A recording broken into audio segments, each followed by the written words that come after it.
दोपहर का वक्त 15 अक्टूबर का दिन और साल 2018। मुंबई पुलिस हेडक्वार्टर में एक फ़ोन आया।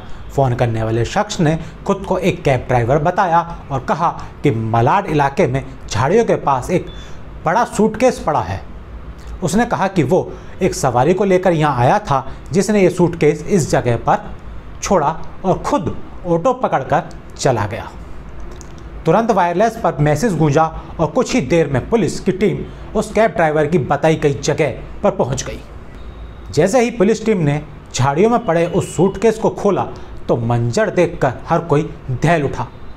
उस सूटकेस में एक नौजवान लड़की की लाश थी। उम्र यही कोई 20-22 साल रही होगी। अब पुलिस ने कैब ड्राइवर से पूछताछ की, सीसीटीवी फुटेज खंगाले गए और कुछ ही घंटों के भीतर उस शख्स को गिरफ्तार कर लिया जो इस सूटकेस को यहाँ छोड़कर भाग गया था। पकड़े गए शख्स का नाम था मुजमिल सईद और जिसकी ये लाश थी वो कोई आम महिला नहीं बल्कि राजस्थान के कोटा शहर के रहने वाली एक उभरती हुई मॉडल मानसी दीक्षित थी।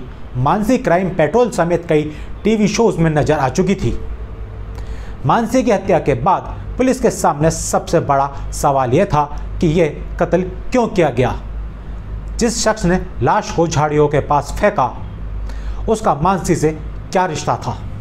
गिरफ्तार किए गए शख्स से पूछताछ हुई तो सारे सवाल शीशे की तरह साफ हो गए। दरअसल मानसी दीक्षित साल 2014 में मिस कोटा ब्यूटी कॉन्टेस्ट में फर्स्ट रनअप चुनी गई थी। मानसी के सपने बड़े थे और वो मॉडल और एक्टिंग में अपना नाम बड़ा करना चाहती थी। साल 2018 के मार्च महीने में उसका सपना भी पूरा हो गया और उसे मुंबई की एक private company AK towers finance में काम मिल गया था। इसके बाद मानसी ने मुंबई में अंधेरी एरिया के शास्त्री में एक कमरा किराए पर ले लिया और वहाँ रहने लगी थी। इसी दौरान मानसी की सोशल मीडिया के जरिए मुजमिल सईद से मुलाकात हुई। मुजमिल ने खुद को फेसबुक पर एक्टर बताया और इसी वजह से मानसी उससे बात करने लगी। दोनों के बीच अक्सर मुलाकातें भी होती थी। मानसी को जरा भी अंदाजा नहीं था कि जिस शख्स को वह अपना दोस्त समझ रही है वो एक सोची समझी चाल के तहत उससे मिला था। दरअसल मुजमिल ने मानसी को फेसबुक पर देखा था। उसने फर्जी बायो लिखकर अपना अकाउंट बनाया और मानसी को रिक्वेस्ट भेजकर उसका दोस्त बन गया। हैदराबाद के रहने वाले मुजमिल का फ्लैट मुंबई के जागेश्वरी इलाके में था। एक दिन मुजमिल के घर पर कोई नहीं था। उसने मौका देखकर मानसी को फ़ोन किया और एक फ़ोटोशूट के बहाने अपने घर बुला लिया। मानसी के आने के कुछ देर बाद इधर उधर की बातें की और फिर ऐसी हरकत की जिससे मानसी भड़क गई, गुस्सा हो गई और वहाँ से जाने लगी। इस पर मुजमिल ने पास ही पड़ा स्टूल उठाया और मानसी के सिर पर दे मारा।